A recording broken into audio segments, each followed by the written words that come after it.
The foodies in my audience should check this out. Our sponsor, Cook Unity, is a unique service that connects you with some of the best chefs in the country. Cook Unity is a collective of award-winning chefs who handcraft spectacular dishes in their local micro kitchens to arrive at your doorstep every week, always fresh and never frozen. They have hundreds of dishes to choose from, no cooking required. You heat it up and it is ready to eat. Go to cookunity.com/Pacman and use the code Pacman before checkout for 50% off your first week. Welcome, everybody. Anybody expecting the presidential race to remain unchanged, for it basically to be the same race with the same dynamics and the same texture from last year all the way through to November, couldn't have been more wrong. We have rapidly changing dynamics in this presidential election. It, of course, to some degree does have to do with the criminal trials of the failed former president, Donald Trump. But to a great degree, it also has to do with the relative stability and, dare I say, boring nature, boring in a good way, of the Biden presidency. Let's take it one step at a time. With regard to the betting markets, this is not a poll. This is people betting on who they believe will win. Joe Biden has now opened up the biggest gap ahead of Donald Trump of this entire presidential election. And as you see the numbers on the screen, 54 cents next to Biden, 44 cents next to Trump. You don't have to understand exactly how these betting markets work to understand that the greater the number next to your name, the more money is behind that individual as the likely eventual winner. And Biden 54, Trump 44, the largest gap that we have seen at any point in this presidential campaign. But what about the polling? Is it only the betting markets, but the polling still looks good for Trump? No, the polling increasingly is shifting towards Joe Biden. Now, I'm going to tell you a reality that we talked about in 2020, even though it did very much seem in the last 6 months of the 2020 campaign that, at least in terms of the popular vote, Joe Biden would easily win. Corporate media has to play this up as very close no matter what, because otherwise people don't care. And as we talked about yesterday on the world famous and award-winning bonus show, more and more people don't care about this presidential election for different reasons and in different senses. Check out our conversation yesterday for more on that. And it is possible that this is not going to be a close election from a popular vote standpoint. More than likely, it is still going to come down to under 500,000 votes in 5 states in terms of the bulk of making up the electoral margin. But Joe Biden, as Newsweek reports, has opened up a 9-point lead among voters in a new poll. This is among those who voted in 2020 and 2022. Now understand, there are people who voted in 2020 and not in 2022 because fewer people vote in midterms. And they were not included in this margin of +9. But among those individuals who did vote in the last 2 elections, Biden is ahead of Trump by 9 points. There is much more to who is going to vote than just those who voted in the last 2 elections. But then we go over to recent polls in general. And it is indeed the case that in more and more recent polls, Joe Biden is leading. In the latest Morning Consult poll released this morning, it is Biden +1 and Biden +2 among 2 different sets of participants. In the Marist College poll, this is fascinating. In the Marist College poll, Biden is +3 when it is head-to-head, but Biden goes up to +5 when you add the third-party candidates. In the Marist College poll, which is a good poll, when you add Robert F. Kennedy Jr., Biden's lead grows from 3 to 5, which again goes to reinforce the growing narrative that as voters realize the truth about Robert F. Kennedy Jr., he is worse for Trump than he is for Biden. None of this tells us that we don't have to worry, that we can rest on our laurels, that we can go and play golf or field hockey or lacrosse or whatever it is we may want to be playing instead of voting. This is all assuming we vote. These are the sorts of results that we could have. And importantly, even if Biden wins the popular vote by 3, he very much could lose the Electoral College. And in fact, 2020 is a great example of this, where Joe Biden had a very strong and robust popular vote victory, but he barely won the Electoral College in the sense that it came down to just 100 and something thousand votes in 3 states. Had 100,000 something votes in 3 states gone the other way, Pennsylvania, Georgia, Arizona, Biden still wins the popular vote by like 7 million, but Trump would have won the Electoral College. So all of this to say, we have a genuine opportunity. What was it, that thing that DeSantis would say? We've got to put it in the dustbin of history. We have the opportunity to put MAGA Trumpism. It could be the dustbin. We could flush it down the toilet 10 to 15 times. Wherever you want to put it, we have a bona fide opportunity to do it in November, but it depends on voting. A terrified Donald Trump spoke before and after the first real day of his first of 4 criminal trials. And this guy is terrified, my friends. Trump is terrified about the possibility of spending the rest of his life in prison. And he dissembled as he was going into and coming out of court, attacking everyone, including, by the way, violating the gag order. Not the gag order where his putrid flatulence is reportedly making his attorneys gag. I'm talking about the real gag order. Let's look at this piece by piece. Here is Trump saying, Letitia James is the worst attorney general in the country. So on the Letitia James case, she's the worst attorney general in the country, by the way. On Letitia, and she keeps a lot of business out of New York, and businesses that are here are leaving. And that means jobs and a lot of revenue. Somebody's going to step in. The governor, somebody has to step in and do something because your businesses are fleeing. But on Letitia James, the money was put up. It's $175 million. And I don't think she's complaining about me for the first time ever. She's complaining about the company. But why would she be doing that when I put up the money? So I just want you to know that that's taking... Okay, so Trump attacking Letitia James, Trump then coming out of court and essentially once again confirming that he did the thing for which he's being tried, talking about what this is all about. And this sounds like a crime. I mean, again, Trump is insisting he did the thing. It's simply not a crime. But we know what the law says.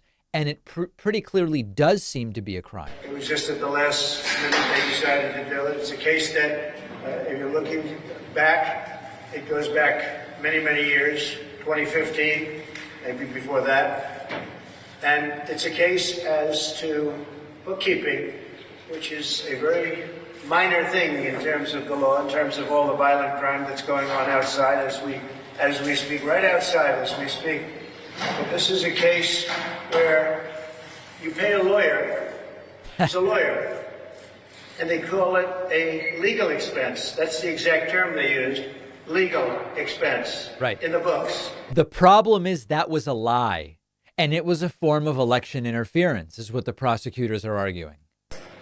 And another thing that wasn't even said was we never even deducted it as a tax deduction.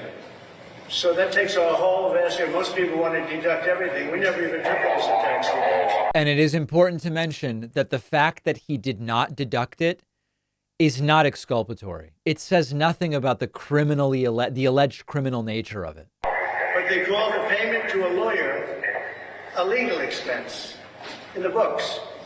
They didn't call it construction. They didn't say you're building a building. It called a payment to a lawyer because, as you know, Cohen is a lawyer, represented a lot of people over the years. Now, I'm not the only one. And wasn't very good in a lot of ways in terms of his representation. But he represented a lot. This is yet another incriminating statement from Trump. Every time he does this, he confirms many of the facts of the case. His lawyers will argue that there's no crime. It will ultimately be up to the jury to decide, here's the law, here's the facts, does it overlap with a crime? Trump also insisting that he must be allowed to campaign. And Trump says people come to him in the court and say, sir, I just can't believe it. It's another one of these, they're coming up to me with tears in their eyes sorts of moments. I can't imagine anyone is coming up to him in court and saying this. Very unfair. The judge is conflicted, as you know. It's very unfair what's going on. And I should be allowed to campaign. And whoever heard of this, he got indicted for that? People in the court just said to me, I can't believe it. This is the case. Yeah. They came up to big, strong guys, court officers. The bailiff came up to me and said, sir, I've never had to flush. I'm sorry, sir, they've never treated anyone so unfairly as they've treated you. Imaginary conversations that didn't take place. And then lastly, a little bit of the color. As Trump walks away, a number of questions yelled at Trump, one of which is, where's Melania? Which is a fair question, by the way. Mr. Trump, what was it like hearing the Access Hollywood tape? Are you worried about Stormy Daniels testifying against you? Where's Melania? Okay. And where's Melania? And Melania wanting nothing to do with this, nothing whatsoever. Melania is long gone from any of this. They haven't renegotiated the prenup strongly enough for her to show up in court alongside Trump. That's for damn sure. Now, let's get to the critical part of this explosion from Trump. Violation of the gag order. You know, when I say Trump and gag order, it's taken on a different meaning in the context of claims that Donald Trump is smoking out his lawyers with putrid farts during the trial. But I'm talking about the legal gag order here. Trump again attacking not only the judge, saying the judge is very conflicted during this outrageous outburst after day one in court yesterday. But when he came out yesterday from court, Trump attacked Michael Cohen. Michael Cohen is a witness in the criminal trial that is going on. This is very clearly a violation of the gag order. Now, when are they going to look at Pomerantz and what Pomerantz did? Because that's bad stuff. And when are they going to look at all the lies that Cohen did in the last trial? He got caught lying in the last trial. So he got caught lying, pure lying. And when are they going to look at that? Now, this is apparently and allegedly a clear violation of the gag order that has been placed on Trump. Don't talk about the witnesses in the case. Do not talk about the witnesses in the case. And here is Trump again talking about Michael Cohen. He's essentially daring the judge to put Trump in jail for violating the gag order. And I don't think the judge is going to do it. I know the people on Trump's side are saying the judge is being so unfair. He's treating Trump terribly. He's saying, stand up, sit down, don't sleep. All of these unfair things. And it's so biased against Trump. I don't think the judge is going to do a damn thing about this violation of the gag order or continued violations of the gag order. I hope I am wrong. But when we talk about the two-tier justice system and Trump getting away with things or not, this is Trump getting away with something once again. He's been told in such clear, certain terms, do not talk about witnesses here. And he's talking about a key witness, Michael Cohen. Let me know what you think. Is Trump going to have any consequences for the obvious violation of the gag order, or is it yet another example of Trump being given deferential treatment? Let me know. We'll take a very quick break, and then the show will continue.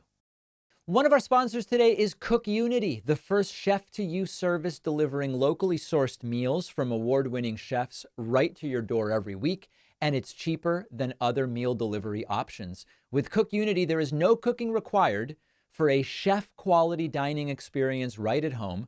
Unlike other meal services, Cook Unity is a chef collective made up of some of the best chefs in the country, bringing creative, delicious meals right to your door. Every meal handcrafted by chefs in local micro kitchens, not these massive production facilities. I recently had the caramelized mushroom quesadilla. Delicious, and the food arrives fresh, never frozen, in packaging that keeps meals fresh in the fridge up to 7 days. All of the Cook Unity packaging is compostable, recyclable, or reusable. You can pick as few as 4 or as many as 16 meals a week. There are hundreds of dishes to choose from, and the menu is constantly updated. They have 7 different dietary preferences you can pick from, including vegan, pescatarian, gluten-free, and others. Go to cookunity.com/Pacman. Use the code Pacman before checkout for 50% off your first week. The link is down below. Despite what you might read in the YouTube comments from random viewers, this show is not funded by the Democratic Party. It's not funded by George Soros. It's not funded by the deep state. It's not funded by Israel. None of those things you'll see in the comments are true. It's mostly just funded by the folks on the other side of the screens, the listeners to the podcast, the viewers on YouTube, our audience on the radio, through something called the membership program. We have relaunched the membership program with the brand new, much improved David Pakman Show website. Things are working beautifully. You get the bonus show. You get the commercial-free podcast feed. You get the commercial-free video feed, access to the soundboard, all of those great things. Oh, the bonus show where you want to make money. Yeah. Everybody else that makes money to fund themselves is bad. Well, no offense taken here, Alex. You can sign up for membership at joinpakman.com, and you can use the coupon code SAVEDEMOCRACY24. Use that code to get a roughly 50% discount while supplies last at joinpakman.com. And I really do appreciate everybody who's been signing up lately. Our goal is, it's called the 1% Project. We want to get 1% of our audience signed up for membership. We estimate we're halfway there at around half of 1%. If we can get to 1%, the things we could do with my wardrobe and, no, I'm kidding. We would be indefinitely sustainable financially if we could get our support up to 1%. So grab a membership at joinpakman.com. After yesterday's first full day of the actual criminal trial of Donald Trump, last week was jury selection, yesterday the criminal trial began, a very confused Donald Trump appeared with John Fredericks on Real America's Voice. And he was unable or unwilling to answer even the most basic questions, to the point that the host was sort of confused and stunned that Trump would answer nothing. Trump was asked, "How are your family members holding up during the trial?" I laughed because it's like as if Trump knows, as if Trump cares. And Trump's answer doesn't contain any mention of how his family is holding up. The question was, how's your family holding up? Trump says words. He tries to synthesize thoughts into language, but it doesn't relate to the question that was asked. We know each other a very long time. How's your family holding up through all this? Yeah. Look, it's always tough when you can't go to your son's graduation. You know, he's a great student. Now understand that that's Trump talking about himself, not how his family is holding up, interestingly enough. He's a good boy. And you tell him you can't go to his graduation. This judge, who is a totally conflicted person, by the way, totally, he should not be the judge of this case. He's so that nobody's ever been as conflicted as him, just about. Ever. But this judge said that you can't get away from the trial. You know, he's rushing the trial like crazy. Nobody's ever seen a thing go like this. That jury was picked so fast. Doesn't Trump say at every single one of his speeches now that one of the great things about China is you get a quick trial? Somehow I don't think his own trial is what Trump had in mind. 5% Democrats. The area is mostly all Democrat. You think of it as just a purely Democrat area. Yeah. It's a very unfair situation, that I can tell you. One of the things that is important to mention is that Trump is still lying that the judge said he can't go to Barron's graduation. The judge said he is not going to rule on that in April, when the graduation isn't until May 17th, and that it's going to depend on how the trial is going. And by the way, I assume the judge is going to let Trump go to Barron's graduation, but the judge has not ruled that Trump can't go. Then the topic of MAGA Mike Johnson came up. And as you know, Marjorie Taylor Greene is trying to catalyze the MAGA hardcore base to remove Mike Johnson the way they did to Kevin McCarthy. Mike Johnson flying down to Mar-a-Lago last week or the week before to get some FaceTime with Trump and to try to put forward a united front and save his speakership. John Fredericks asking Trump, what about the MAGA Mike Johnson stuff? And here's what Trump had to say. A couple of them have called for his ouster now.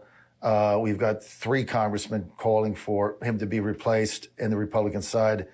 But you're standing with him and you've stood with him firmly. How do you square this divide now between MAGA and Mike Johnson with your support of him and our base? Yeah. Well, look, we have a majority of 1. Okay. So it's not like he can go and do whatever he wants to do. I think he's a very good person. You know, he stood very strongly with me on the NATO when I said that NATO has to pay up, and they have to pay up soon and fast. And he has stood strongly on that. He agrees with that. He also got some of the money in the form of a loan, quite a bit of the money in the form of a loan. And he, felt on that. But it's a tough situation when you have one. I think he's a very good man. I think he's trying very hard.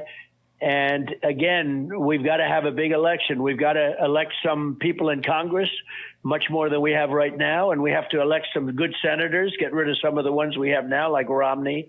So you know what I'm hearing in Trump's equivocation here? He's a good guy. We've only got one, a majority of one, a margin of one. I'm hearing Trump essentially concede that he would be far more interested in the Marjorie Taylor Greene opposition to MAGA Mike Johnson if it wasn't control of the House that was hanging in the balance. And it's sort of the abortion question. I don't know, 1864 law, 2024 law, late term or not, or total ban, 5 weeks, 6 weeks, whatever. As long as you vote for me and it doesn't hurt my reelection, I'm kind of up for whatever. That's what I'm hearing there. A couple other strange moments from this interview. Trump confusedly saying that even people who are against him will be voting for him in November, which I haven't heard. But even people that are against me are going to be voting for me. So I don't know where he's getting that idea. It's a very, very strange idea. And then also Donald Trump declaring that America is a sick country. What is going on with our country? It's a sick country. One of the things that has really changed in the Republican Party, depending on the age of people in the audience, I'm in my 80s, so I remember this when it was going on. In the George W. Bush era, you could criticize Bill Clinton or Barack Obama right before, after Bush era. You could even criticize that George W. Bush wasn't being right-wing enough, or there were all sorts of criticisms that were allowed of the president. But you don't attack the country. You don't say the country used to be great, it's not good anymore. You don't say this is a sick country. You don't say that the country is now bad in the ways that Donald Trump has been saying. It was always something that the so-called conservative right, and to what degree they were conservative, we can argue about. You stopped short of saying the country sucks, essentially. But MAGA Trumpism has ushered in an era where up until the day Trump leaves office, the country is great. And the day that Trump leaves office and Joe Biden takes over, you immediately start saying the country's a joke. We're not great anymore. We've got to make it great again. It's a sick country. And that is considered acceptable now among MAGA Trumpist wings of the Republican Party. It used to be that you don't go that far. In the Romney wing, you say our taxes are too high. We have too much regulation. Our foreign policy has gone astray. But this is still the best country and it's a great country. With MAGA Trumpists, it is such a risk to even acknowledge we still think the country's great. Really? So even Biden didn't prevent the country from being great? Maybe Biden's not so bad. That's what they are terrified about. And that's why it is now acceptable to say that the country is bad and that the country is sick and that it's not great anymore. A big change from 20 years ago in this Republican Party. Alina Habba, Donald Trump's failed on-again, off-again lawyer, is now doing more press, including outside of the courtroom for Donald Trump's criminal trial. And I have to tell you, she's not doing a great job of making the case for Donald Trump's innocence here. Here is Alina Habba quite simply saying Trump had a problem with regard to Stormy Daniels and the hush money and the whole thing. He hired a lawyer, and the lawyer solved the problem. It's that simple. And now what? We're here because of something that happened when he was in the White House that wasn't even wrong. It was not wrong. You hire lawyers to solve problems, lawyers solve those problems, you pay them. That's it. This is a joke. It's an affront to the American Constitution. It's an affront to our judicial system, and it's an affront to every lawyer that cares about their license, that cares about what is right and wrong. That is a completely unhinged series of statements. It's only 22 seconds, but it's completely unhinged and riddled with lies. First of all, the hush money fiasco involving Michael Cohen and Stormy Daniels didn't happen in sum total while Trump was president. The whole point of it was we need to do this because it might otherwise prevent Trump from becoming president. So that's just a factual distortion from Alina Habba. Secondly, when we know that everybody there, what you want to talk about mens rea and the state of mind and Trump's guilty conscience about this. When Trump is suggesting to Michael Cohen that this be handled in cash, when they are all talking about wanting to prevent a paper trail of any kind, you know that they know that something stinks here. And the problem with this is just lawyers doing stuff and it's all perfectly legal and great is that Michael Cohen already was convicted and spent time in prison for this. And it was all done in service of Donald Trump and Trump's interests and what Donald Trump wanted. So as usual, Alina Habba, who is arguably better as a TV lawyer than a real lawyer, her representation of Trump as an actual lawyer in court has been pretty self-humiliating. And the TV stuff isn't much better, but I think it's a little bit better. It's leaving a lot to be desired. And this is all they have. As Ellie Honig told us last week, former prosecutor, it's pretty damn clear that Trump committed the crime that he's accused of. It's pretty damn clear. The question is, how will a jury see it? What sort of defense will they mount? So Alina Habba continuing to self-humiliate. After the break, we will get to some totally different things, including an interesting conversation. Later, we'll do part 2 of our Rogan Tucker Carlson analysis, which is arguably even worse than what we looked at yesterday. So stay with me. We'll take a very quick break. Make sure you're subscribed to the YouTube channel at youtube.com/The David Pakman Show. Don't forget that the best way to support The David Pakman Show is by becoming a member, which gives you access to the daily bonus show, the regular show with no commercials. You also get access to our entire archive of every episode dating back a really long time and plenty of other awesome membership perks. Go to joinpakman.com, joinpakman.com. It's great to welcome to the program today Joseph Stiglitz, an economist, professor at Columbia University, and Nobel Prize laureate. He is author of the brand new book out today, The Road to Freedom, Economics and the Good Society. It's so great to have you on. I really appreciate your time today. Nice to be here. Well, one of the most interesting things, there are many interesting things in the new book, but one of the interesting things are the perspectives you present about how the concepts of freedom and liberty, particularly in an economic context, can be interpreted. And there is an ideological right wing around the world and in the United States that interprets freedom in the context of cut my taxes so I have the freedom to decide for myself how my money is spent, or cut regulations so that as a business, we can do whatever we want and allow only the market to assign consequences, for example. Can you talk a little bit about how that framework of freedom actually represents a limitation on freedom for other participants in society? So let's begin with the basic concept of what we mean by freedom. It's really freedom to do what you can do, your opportunity set, as we would put it more formally. Yes. Somebody at the point of starvation has no freedom. He does what he has to do to survive. He doesn't have much choice. Somebody with a lot of income has a lot of choice, a lot of freedom. So that's the basic framework. Then I make 2 further observations. One is that your freedom, what you can do may contract, may have an effect on others. So your freedom may result in the unfreedom of others. As Isaac Berlin, who was a great philosopher at Oxford, said, freedom from the wolves may be death for the sheep.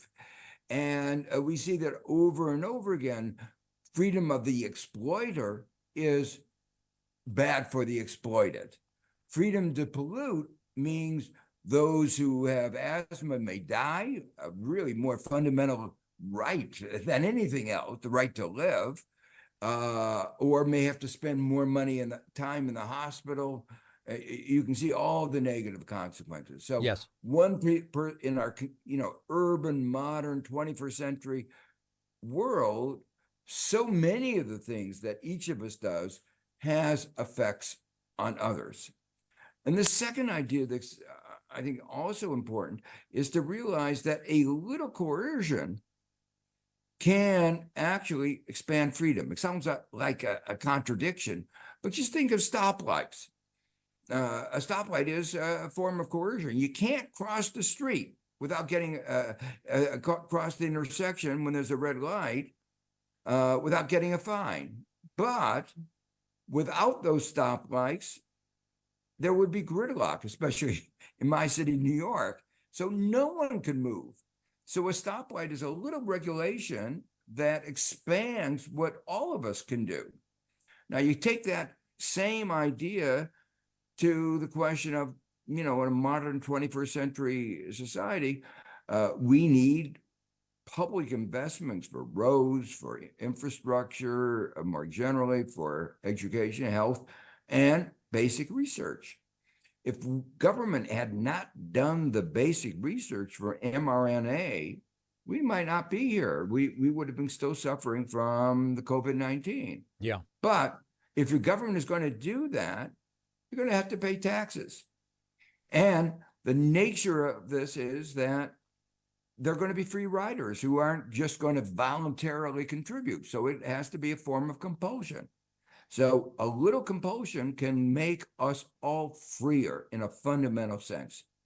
If we zoom out a little bit, just to frame the conversation, my view in studying economics and in looking at different models is that the best we've come up with for modern societies right now is a model sort of social democracy, Northern European type capitalism. And it is capitalism. And the idea here is we're setting a floor so no one's standard of living goes below a certain level. And as you have more and more money, increasingly those top earners are taxed such that we ensure that we put this floor in place. That's the system I've seen that leads to the most, what I might call, just outcomes and maximal freedom for everybody on average. Where do you fall in terms of economic systems? I agree with you. And the book calls for what I call a rejuvenated social democracy. I refer sometimes to progressive capitalism. What I do is I emphasize a little bit more trying to create a diversity of institutional arrangements, co-ops, not-for-profits. We're moving more and more to a caring economy where you have older people like me. You have a lot of children, sick people, a lot of people needing care in one form or another. And what we've learned is that too often the for-profit model doesn't work very well for the caring economy. You can too easily exploit older people with dementia. You can just take advantage of them and maximizing profits, which means taking advantage of them, is not the way we want our society to function. So part of my idea is you have to have this kind of rich ecology, diversity of institutional arrangement, and encourage that.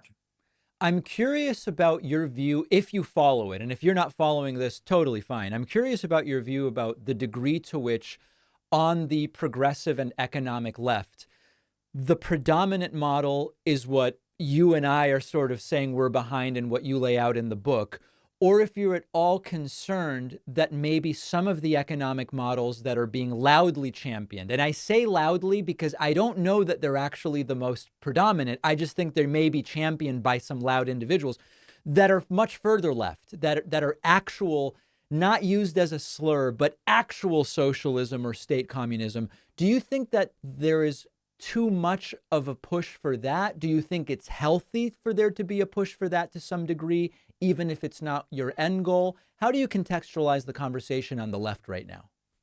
Well, we've had some experiments with that, you might say, extreme position. And for the most part, they haven't worked out very well. I have a discussion in the book about this notion, evolution versus revolution. And revolutions, unfortunately, destroy the fiber of society, and it's very hard to recreate it. So what I call for is the maximum speed of evolution that we can get. So I'm very sympathetic with the view that it's not going to be a little tweak of the system that's going to repair it. It's not a little bit more education here, a little bit more green bonds in the financial market there that are going to repair our broken system. So you need a lot. But I do worry that if you destroy the fiber of the economy, you wind up with what is happening so often, and you actually don't succeed in creating the kind of just and prosperous society. One of the things I was going to add to your comment about the social democracies, what I call rejuvenating social democracies, is not only do they have a high level of prosperity, they have a high level of well-being. Yes. So it goes beyond material prosperity and shared prosperity. It's a sense of security, a sense of being able to flourish and being creative, and they've been very successful in the kind of aspiration of the good society that should be our objective. You know, it's not more goods for higher living standards, which means enabling people to live up to their potential. In your model, in your view, what are the areas of society that you think should be taken out of for-profit markets? I mean, often healthcare and health insurance is one that's often stated, public education. Most people agree with having one military run by the government, people on the left and the right. What are the sorts of areas that in your model you would take out of markets? Well, you've named three of them. Obviously, I mentioned before the care of the elderly, the broader sense of the care economy. I think that one of the things that I emphasize, that to make society work, you need checks and balances. And systems of checks and balances require an active fourth estate, an active diverse media. So here's an area where in the United States, I think we need more. I think we need to have an independent public broadcasting in the form of BBC or the Swedish system, where they've actually succeeded in getting an independent media. I think it's a little bit worrisome, and I spent some time in the book talking about this, to have so much of our media controlled by very wealthy people. They're setting what I call the meta-narrative, the way we see the world, the neoliberalism that dominated for 4 decades. And we need to have some check against that, and a check against abuses, not only in government, but by major corporations. We need a media to say where there are gaps in our society, holes that need to be filled by someone. So that's an area where I think we need more active government involvement than it's been in the United States. But it has to be done well. When you talk about evolution rather than revolution, certainly you're talking about not being an accelerationist in terms of break it all down to build it back up. Lots of my audience will agree with you on that, but where they may have a question is, do you believe that the level of evolution that's needed could possibly be ushered in by the Democratic Party of the United States, or is it going to take something outside of that? Is the Democratic Party a good enough steward of the vision that you outline? I think it is. If we had a different structure of our government, if we had a kind of parliamentary system that many European countries have, one could argue, let's create another party, and, Yes. and that party would be part of a coalition and would pull the coalition more in the direction that I'm advocating. But the structure of our government, result of our Constitution, is a two-party system. Very hard to have a third party break in. Never, only been one or two instances where it's had a significant effect. So that means that we are probably constrained to work within the Democratic Party. And right now we're lucky. I think a majority of the people within the party are on the progressive side. And I think, I know a lot of people who are more, you might say, in the middle and the right side of the Democratic Party. Mm-hmm. They're beginning to understand the progressive vision. They're beginning to understand that neoliberalism failed, and many of them were advocates of a variety of neoliberalism. Looking back in history, Clinton looks like some people say the high point of neoliberalism, right? But it certainly moved in that direction with financial market deregulation. We all know that that was a mistake, and the Democratic Party has fixed that. It accelerated trade liberalization without the necessary support. I think Biden now recognizes, and the center of the Democratic Party now recognizes, that was a mistake. So I think the party has recognized that its embrace of neoliberalism has led to, contributed to the state of our economy, society, where we are, which is not a happy one. And so we need more than just a little tweak. Now, you were making a comment about a lot of noise on the far left. There's also a lot of noise of some people in the center of the Democratic Party that is unhappy about the progressive moves. They were unhappy when I was in the Clinton administration, and Bob Reich and I were articulating our concerns about inequality. Yeah. But I think they've been marginalized, and the result of their marginalization is that they're raising the decibels higher, because that's the only way they think that they'll be heard. That's an interesting observation, and one that I think is no doubt true if you pay attention to the texture of the discussions that's happening, for sure. The book is The Road to Freedom: Economics and the Good Society. We've been speaking with the book's author, Professor Joseph Stiglitz. Really appreciate your time today, and congratulations on the book. Well, thank you so much. If you value what we do at The David Pakman Show, remember to support us on Patreon. Go to patreon.com/David Pakman Show, where you can get access to behind-the-scenes videos, the daily bonus show, the commercial-free daily show. You can support the show for as little as $2 a month. Check it out at patreon.com/David Pakman Show. All right, continuing our analysis of Tucker Carlson's recent appearance with Joe Rogan. Yesterday, we looked at Tucker Carlson trying to tell Joe Rogan that Darwinian evolution by natural selection has been debunked. It's no longer true, or it never was. It's not believed. It's been totally debunked.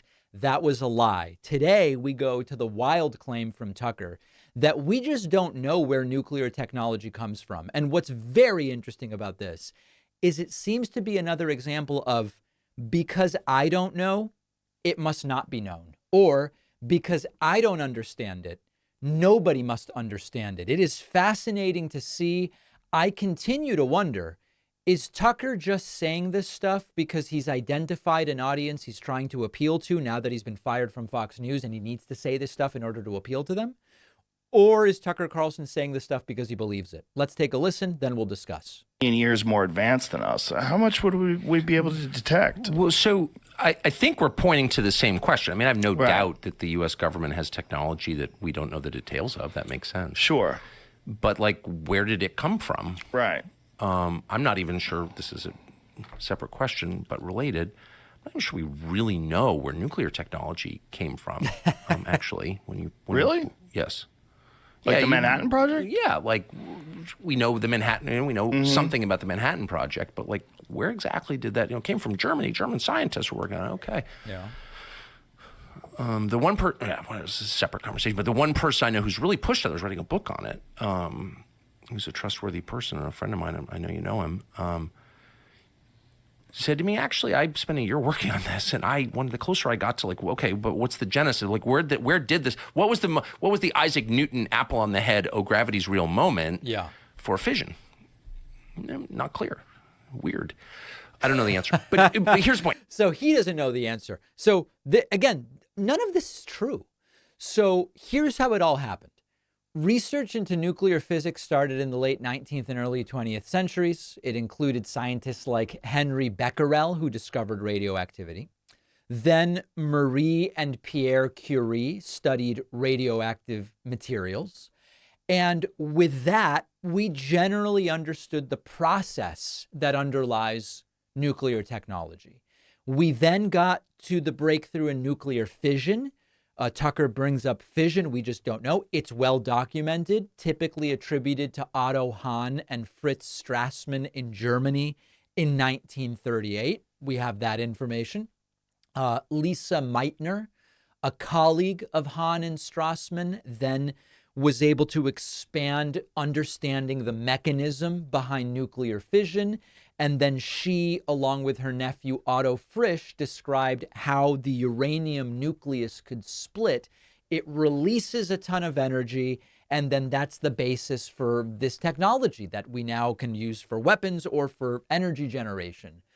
It's an extraordinarily well-documented history in scientific and other journals and lab notes and personal accounts. So as usual, it's sort of like, what on earth is Tucker Carlson talking about? And as people know, I'm an open book on Rogan. Rogan and I have corresponded privately, dating back a long time. I've been on his show twice. I've lately been critical of a lot of his stances when it comes to primarily medical stuff, I guess I would say. But it's not personal in any way. And in this case, Rogan's skepticism when Tucker says, evolution's been debunked. And Rogan goes, what are you talking about? What do you mean it's been debunked? I haven't heard that at all. And that's the right reaction. The right reaction is, Tucker, what the hell are you talking about? How is it that this is what you're now espousing since you've been fired from Fox News and are trying to build the Tucker Carlson media network on X or whatever it is that he's doing? So the same question we ended with yesterday is the question I end with today. Does Tucker Carlson really believe the things he's saying here? Or is he saying it because he thinks it's going to help his business? I have a lot of negative things to say about Tucker, but I didn't think he was so uninformed and ignorant that he would really believe that evolution's been debunked or that we just don't know where nuclear technology came from.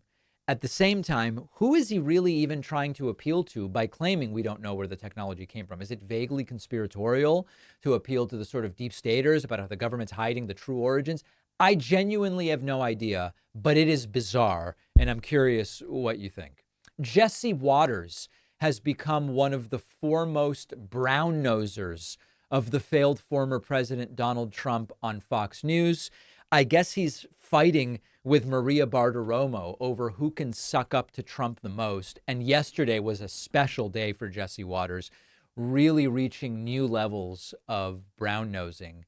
It was, of course, the first day of Donald Trump's first of 4 criminal trials. Jury selection was last week, as we talked about earlier.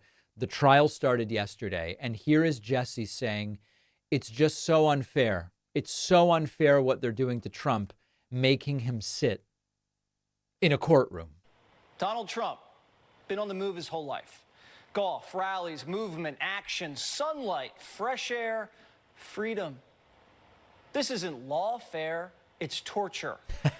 They're making a 77-year-old man sit inside a dingy room for 8 hours straight, 4 days a week.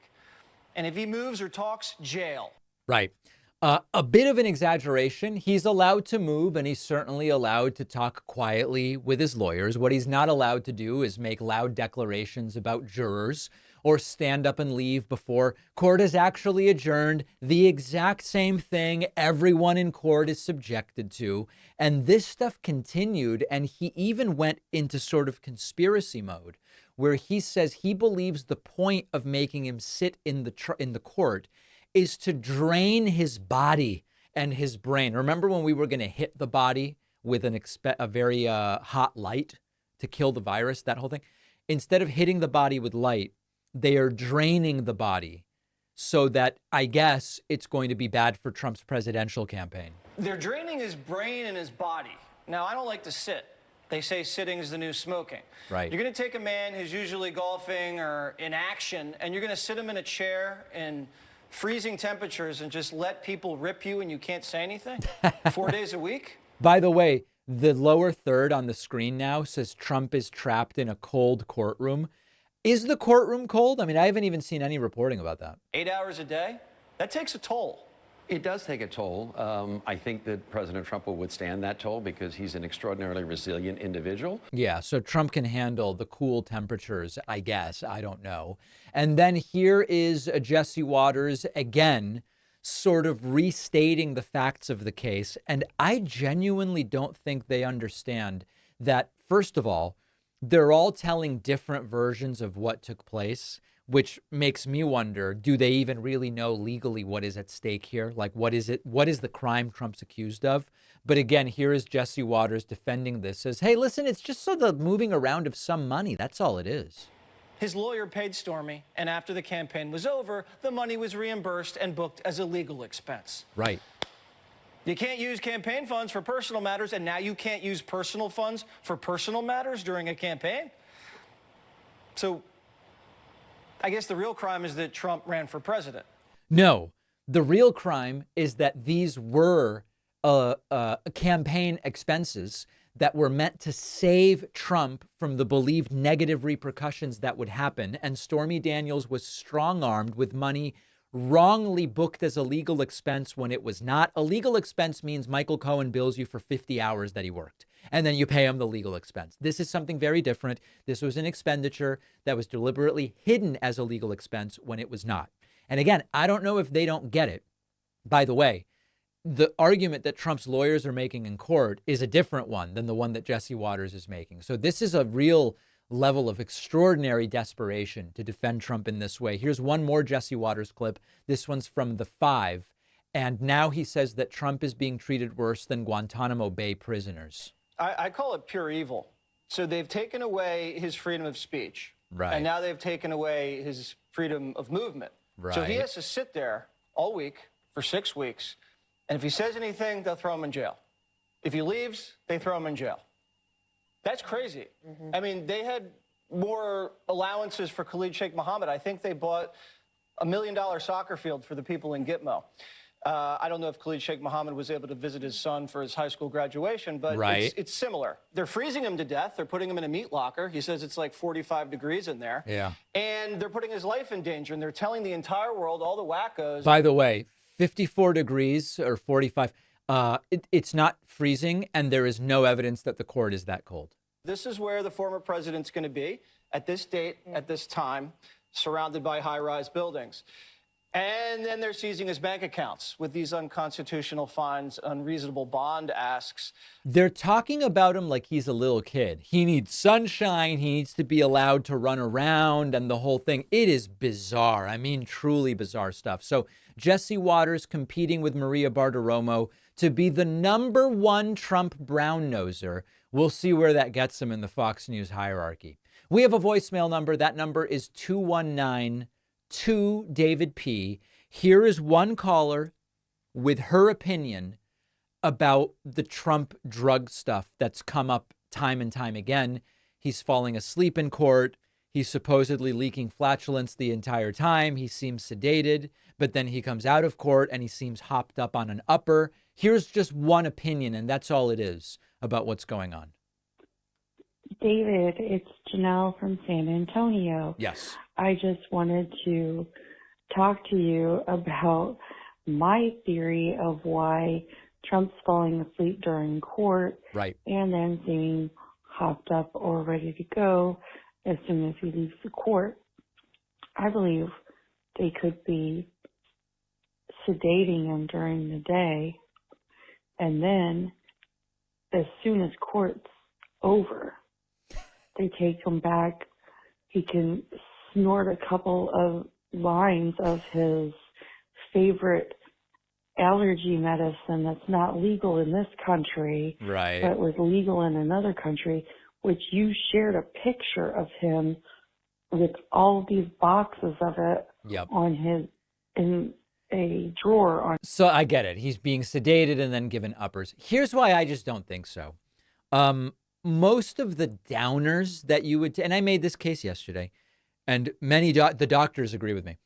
Most of the downers that you would have access to outside of like a medical setting with an IV, which would be insanely sedating, take a little while to come on.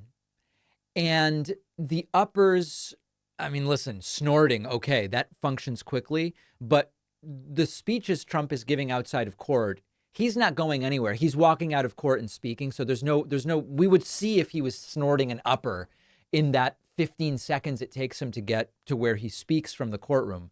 The timing and the half-life and the time to come on for these medications, it just doesn't really make sense. So I don't have an answer. It is very strange that Trump would be so relaxed that he would fall asleep or leak flatulence. It's also, he seems pretty hopped up when he's speaking. So it doesn't correspond to any understanding of uppers and downers that I have. And if a medical professional wants to weigh in, I invite you to do it. I would love to hear from you. All right, we've got a fantastic bonus show for you today. California is proposing a law to allow Arizona doctors to perform abortions in California as the abortion ban of 1864 proceeds in Arizona. Very interesting. Number 2, remember the migrants flown by Ron DeSanctimonious up to Martha's Vineyard? Some of them have been determined to qualify for victim visas as a result of what DeSantis did. Insane. Logical. Insane that DeSantis would do something so stupid. And number 3, scientists are pushing a new paradigm of animal consciousness, saying under some rubrics, even insects might be sentient, depending on your definition of sentience. We will talk about all of those stories and more on today's bonus show. I encourage you, become a member and get instant access to the bonus show at joinpacman.com. And also remember that the trilogy, I have them here, the trilogy of children's books is available at davidpacman.com/book. We have Think Like a Detective, a kid's book about critical thinking. We have Think Like a Scientist, a kid's book to learn a little bit about the scientific method. And we have Think Like a Voter. This is the newest one, explaining how voting works and the importance of voting in a very non-political way. davidpacman.com/book. You can get any or all of these. And please remember to leave a review. People say, oh, David, reviews. The reviews are critical to the success of the book. I'll see you on the bonus show. I'll be back tomorrow. What a day.